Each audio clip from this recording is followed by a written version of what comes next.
پھر اس کے ساتھ ساتھ 1947 میں پاکستان میں ریلوے ٹریکس موجود تھے، انجن موجود نہیں تھے، انجن کم تھے. ریلوے ٹریکس تو ہمارے اسی طرح ہی ہیں، 1947 کے بعد سے ان میں ذرا بر بھی اضافہ نہیں ہوا. ہمارے وزیر ریلوے بھی اس حوالے سے کہہ رہے ہیں، لیکن اس پر اب مزید کام یہ ہو رہا ہے کہ جن علاقوں میں ریلوے نہیں تھی اور ریل نہیں پہنچ سکی تھی، اس حوالے سے رپورٹس تیار کی جا رہی ہیں کہ کس انداز میں ریلوے ٹریکس کو بچھایا جائے. خاص طور سے دنیا بھر میں اب جو ریل ہے اس کے حوالے سے جو باتیں ہوتی ہیں وہ اب جدید ترین ریل سامنے آئی ہیں. پاکستان میں ریل کا نظام ختم ہونے کو جا رہا ہے، یہ تو باتیں ہوتی ہیں لیکن ختم نہیں ہو رہا ہے. صرف اس کو سٹاپ کیا گیا ہے پرانے انجنوں سے نجات کے لیے، تاکہ نئے انجن ان کی جگہ پہ آ جائیں. اور جب نئے انجن آ جائیں گے تو ٹریکس کی بہتری کے لیے بھی کوششیں کی جا رہی ہیں تاکہ نئے انجن ان پہ چلیں. یہ نہ ہو کہ یہاں سے انجن نکلے اور ٹریک خراب ہوں. اسی لیے بزنس ٹرین چلائی گئی ہے اور پوری دنیا میں اب کمرشل ٹرینز کا رجحان ہے. اسی طرح ٹرین کے اس سسٹم کو گورنمنٹ جو ہے وہ ڈرا کرنا چاہ رہی ہے، اور وہ یہ چاہتی ہے کہ یہ عوام کے پاس آ جائے اور بزنس مین جو ہیں وہ اس کو سنبھالیں اور اچھی سے اچھی ٹرین چلے. اور اس کے لیے گورنمنٹ صرف یہ کرے کہ بہتر ٹریکس مہیا کرے اور ایک سسٹم، ٹکٹنگ کا جو سسٹم ہے وہ اچھے انداز میں چلائے اور آنے والے دور کا یہ بہترین نظام ہو. تو انشاءاللہ امید یہ کی جاتی ہے کہ اگلے 10 سالوں میں جو ہے وہ بہترین ہو جائے گا اور پاکستان جو ہے وہ اس نظام میں بھی کافی آگے چلا جائے گا. سڑکوں کے حوالے سے تو آپ سب کو پتا ہے کہ سڑکوں کا پاکستان میں جال بچھا ہوا ہے، اور موٹر وے ایک بڑی اچھی شاہراہ جو ہے پاکستان میں موجود ہے. نہ صرف ایک موٹر وے، 8 موٹر ویز پاکستان میں ہیں، اور اس کے ساتھ ساتھ جو ہے بلوچستان میں، گوادر میں، سندھ میں، پنجاب میں، خیبر پختونخوا میں اور آزاد کشمیر تک تمام سڑکوں کی بہتری کے لیے مختلف کمپنیز کام کر رہی ہیں اور ان پر مسلسل کام چل رہا ہے. اور آنے والے دور میں یہ تو سب جانتے ہیں کہ وہ بہتر سے بہتر ہو جائیں گی. ایک چیز ہے جو پاکستان میں، جس طرح ہم نے پچھلے ایک پروگرام میں بات کہی تھی کہ کرپشن کی بہت زیادہ جو ہے وہ باتیں کی جاتی ہیں کہ انتہا ہے کرپشن کی. ایک صاحب ہمیں ملے پچھلے دنوں، انہوں نے کہا جی ایک جنریشن تھی جنہوں نے پاکستان بنایا اور ایک جنریشن تھی جس نے پاکستان کو گنوانے کی کوشش کی، اور ایک موجودہ جنریشن ہے کہ جس کی سوچ ہی ڈیفرنٹ ہے. میں نے پوچھا جی کیسے؟ کیونکہ بزرگ ہمارے جو ہیں وہ تجربے کی بات کرتے ہیں. انہوں نے کہا جو قائد اعظم کے ساتھی تھے، جو ان کے ساتھ بزرگ لوگ تھے، جب انہوں نے پاکستان بنایا تو انہوں نے دن رات محنت کی تھی اور مسلسل محنت کرتے رہے تھے اور پاکستان کو بچانے کے لیے، پاکستان کو بنانے کے لیے کوششیں کرتے رہے، اور یہ 70s تک دور چلتا رہا. پھر انہوں نے کہا کہ 70s سے جو ہے وہ 90s تک، 95 90s کے درمیان کی جو جنریشن گزری ہے، ان کے بعد کی جو جنریشن گزری ہے، اس جنریشن نے کچھ اس طرح کے کام کیے پاکستان میں جو شاید پاکستان کے لیے بہتر نہیں تھے، اور بہت زیادہ کرپشن کی انتہا بھی ہوتی گئی. میں نے کہا آپ کیسے یہ کہہ سکتے ہیں؟ انہوں نے کہا میں ان کو گلہ نہیں کرنا چاہتا، لیکن ان کو وقت نہیں اچھا ملا، ان کو ماحول نہیں اچھا ملا. میں نے کہا وہ کیوں؟ انہوں نے کہا جی ایک جنگ ہوئی 65 کی، انہوں نے وہ جنگ دیکھی اور پاکستان میں بدامنی کا دور تھا، بدحالی کا دور تھا، پاکستان مسلسل ترقی کی طرف جا رہا تھا، جنگ مسلط ہوگی پاکستان کے اوپر اور وہ لوگ مسلسل بدحالی کا شکار ہو گئے. ابھی ایک جنگ گزری نہیں تھی تو دوسری جنگ ان کے اوپر مسلط ہو گئی، 1971 کی جنگ. پھر پاکستان دو لخت ہو گیا. وہ دکھ ان کے ساتھ تھا، شاید ان کے ذہنوں میں یہ چیزیں جو ہیں وہ پنپ نہ سکی، ان کو امن کا دور نہ مل سکا. ابھی وہ سنبھلے ہی نہیں تھے، افغان وار شروع ہو گئی اور پھر یہاں سے جنگ کا سارا سامان، سارا سسٹم افغانستان میں جانا شروع ہو گیا، اور وہ لوگ جو کچھ کرنا چاہتے تھے وہ کر نہ سکے. تو یوں بہت سارے نہیں، سب نہیں، کچھ لوگ جو ہیں وہ کرپشن کی طرف مائل ہو گئے، تو پاکستان جو ہے بدامنی اور بدحالی کا شکار ہونا شروع ہو گیا. لیکن ان کا یہ کہنا تھا، وہ بڑے اچھے انداز میں انہوں نے کہا کہ موجودہ جنریشن جو ہے اس کو 90s کے بعد 90s اور یہ جو اشرا جا رہا ہے، اس میں ان کو امن کا دور ملا. اور یہ جنریشن جب میں جاتا ہوں آفسز میں، مجھے اچھا لگتا ہے کہ وہ لوگ کام کر رہے ہوتے ہیں، بنا رشوت کے کام کرتے ہیں، بنا کرپشن کے کام کرتے ہیں. میں جاتا ہوں، جب ان کو کہتا ہوں بیٹا یہ کام کرنا ہے، تو اگلے 10 منٹ میں میرا کام ہو جاتا ہے. تو یہ جنریشن کام کر رہی ہے.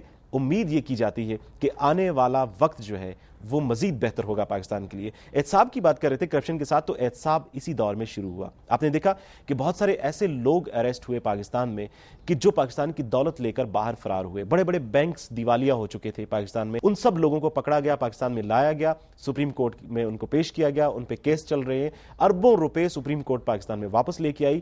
لیکن پچھلے ادوار کی طرح اپریشیٹ کرنے والی بات یہ ہے کہ حکومت وقت نے کسی بھی شخص کو تحفظ دینے کی کوشش نہیں کی ہے. کسی بھی شخص کو، خواہ وہ حکومت کا بندہ ہے یا وہ اپوزیشن کا بندہ ہے، نہ ہی تو اپوزیشن نے اس کو تحفظ دینے کی کوشش کی ہے، نہ ہی حکومت نے کوشش کی ہے. ہاں اس شخص نے اپنے حمایتیوں کے ساتھ کچھ ہلڑ بازی اگر کی ہو تو کی ہو، لیکن اس کو سزا ضرور ہوئی ہے. یہ وہ وقت ہے، یہ وہ چیز ہے جو پاکستان کی بہتری کی طرف اشارہ کرتی ہے کہ آنے والے دور میں احتساب کا عمل رہے گا اور کرپشن بھی آہستہ آہستہ ختم ہوتی جائے گی، اور لوگوں کو یہ احساس ہو گیا ہے اس بات کا کہ یقیناً پاکستان کو بہتر بنانے کے لیے اب اگر ہم کہیں سے کوئی پیسہ لگانے کی کوشش کریں گے یا چرانے کی کوشش کریں گے تو ہم بچ نہیں سکیں گے. سر عام سزائیں بھی ہو رہی ہیں, سب کو معلوم ہے جس طرح پاکستان پچھلے کئی سالوں سے دہشت گردی کا شکار رہا, اور امید یہ ہے کہ آئندہ آنے والے دور میں پاکستان اس حالت پہ کافی حد تک قابو اب تو پا چکا ہے, اور مزید بھی اس میں بہتری کی گنجائش چونکہ موجود ہے اور مزید بہتر ہوگا. ہم نے دیکھا کہ 10 سال ہم نے مسلسل قربانیاں ہم نے اپنے ملک کو بچانے کے لیے دیں, دہشت گردی کی اس جنگ میں اپنے افواج پاکستان کے لوگوں نے جانیں قربان کی, اور اس کے ساتھ ساتھ عوام نے جو ہے وہ جانیں قربان کی. سو اس کے ساتھ ساتھ ہم نے پاکستان کو بچایا, اور اب دہشت گردوں کو پاکستان سے باہر نکال کر پھر ہم نے پاکستان کو بہتر بنانے کے لیے کوشش کی ہے. تو یقیناً ایک اچھا نظام آنے والا ہے. دنیا میں کرائم کنٹرول سسٹم ایک رائج ہے, اور وہ ہے global positioning system. Global positioning system وہ سسٹم ہے کہ جس کے ذریعے سیٹلائٹ کے ذریعے ہر گھر کو دیکھا جا سکتا ہے. ایک مانیٹرنگ سسٹم موجود ہے ہر ملک کے اندر, جو یورپین اور امریکن سسٹم جو بڑے ممالک موجود ہیں ان میں, اور وہ یہ سمجھتے ہیں کہ کسی بھی جگہ پر اگر کوئی شخص چوری کرے گا, ڈکیتی کرے گا, تو وہ ایک سسٹم کے ذریعے سیٹلائٹ کے ذریعے اس کو ٹریس کر سکتے ہیں, اس گھر کو دیکھ سکتے ہیں, ہر چیز کو دیکھ سکتے ہیں. پاکستان میں یہ سسٹم پہلے رائج نہیں تھا, اور اب آہستہ آہستہ اس سسٹم کو رائج کیا جا رہا ہے, اور اس کی بیس پہ موجود جو ادارے کام کر رہے ہیں یقیناً ہمیں ان اداروں کو اپریشیٹ کرنا چاہیے, جن میں ہماری سیکیورٹی فورسز بھی موجود ہیں, اور جن میں خاص طور سے ایک ایسا ادارہ پاکستان کو دیا گیا ہے جو ہمارے شناختی کارڈ بھی بناتے ہیں, سب نام جانتے ہیں ان کا, اور اس ادارے نے ایسا کام کیا ہے کہ اب کرائم کو کنٹرول کرنے کے لیے ایجنسیز کے ساتھ مل کر, جو لا انفورسمنٹ ایجنسیز ہیں ان کے ساتھ مل کر بہت آسانی ہے, اور فیوچر میں شاید ہم بہت جلد اس چیز پہ قابو پا لیں گے کہ پاکستان میں کرائم ریشو کافی حد تک کم ہو جائے گی. چوری کرنے والا بھاگے گا کہیں بھی نہیں جا سکے گا, اور ہم چند لمحوں میں اس کے فنگر پرنٹس یا کسی اور انداز سے, کسی اور ذریعے سے, سیٹلائٹ کے ذریعے اس کو ٹریس کرنے والے ہیں, تاکہ اب کوئی بھی مجرم کہیں بھی چھپ نہ سکے. اب پاکستان میں کرائم ریشو کافی حد تک کم ہو جائے گی. یہ ایک اچھا نظام ہے جو جلد رائج ہونے والا ہے. اس کے ساتھ پولیس کے نظام کو بہتر بنایا جا رہا ہے, اور وارڈنز کا سسٹم جو ٹریفک میں آپ نے دیکھا اس نے کافی حد تک بہتری کی ہے, اور بہت اچھے انداز میں وہ لوگ جو ہیں لوگوں سے گفتگو بھی کرتے ہیں. پڑھا لکھا ایک طبقہ جو ہے وہ سامنے آیا ہے, اور فیوچر میں امید یہ ہے کہ بہتر رجحان ہوگا. اور آپ کو یہ بھی مزے کی بات بتاتے چلیں کہ وارڈنز کے پاس پستول, گن یا کسی اور قسم کا اسلحہ نہیں ہوتا. یہ وہ لوگ ہیں جو آپ ہی کی طرح کے انسان ہیں, جو پولیس میں موجود ہیں اور اچھے انداز میں آپ سے گفتگو کرتے ہیں. وہ کسی قسم کا آپ کو دھمکائیں گے نہیں یا آپ کو بلیک میل نہیں کریں گے, اور آپ کو بڑے اچھے انداز میں آپ کو بتائیں گے کہ آپ نے فلاں رول کی خلاف ورزی کی ہے اور یہ آپ کا چالان ہوتا ہے. اور اگر فرض کریں کہ اگر آپ اچھے انداز میں ان سے گفتگو کرتے ہیں تو ہو سکتا ہے کہ وہ آپ کا چالان بھی نہ کریں, اور آپ کو سیدھا راستہ دکھا دیں کہ جی یہ جرم تھا, آئندہ اس سے محتاط رہیے گا. سو یہ اس میں ہم ترقی کرتے جا رہے ہیں. زراعت کا شعبہ ہے, زراعت کے شعبے میں تجربے ہو رہے ہیں, اور ایسے تجربے ہو رہے ہیں کہ جدید تحقیق کے ذریعے ہم بیجوں کو سامنے لا رہے ہیں, اور پیداوار میں اضافہ ہو رہا ہے. اور پاکستان جو ہے ویٹ اور چاول کی پیداوار میں خود کفیل تو تھا, اب مزید اس میں ترقی جو ہے وہ کرتا جا رہا ہے. میزائل ٹیکنالوجی سیٹلائٹ کے ساتھ منسلک ہو چکی ہے, اور ہم آنے والے دور میں اس ٹیکنالوجی کو مزید بہتر بنانے کی کوشش کر رہے ہیں. اسٹیلتھ ٹیکنالوجی کو حاصل کیا جا رہا ہے, جو دنیا کی جدید ترین ٹیکنالوجی ہے, جس کے ذریعے سب سے پہلے آپ نے دیکھا ہوگا کہ اسامہ بن لادن کے کمپاؤنڈ پہ جو حملہ ہوا تھا یہ کہا گیا تھا کہ اسٹیلتھ ہیلی کاپٹر آیا تھا. سو فوج کو بہتر بنانے کے لیے اس ٹیکنالوجی کو حاصل کیا جا رہا ہے, اور آئندہ چند سالوں میں یہ ٹیکنالوجی پاکستان کے پاس موجود ہوگی, چائنا کے تعاون سے اور بڑی طاقتوں کے تعاون سے.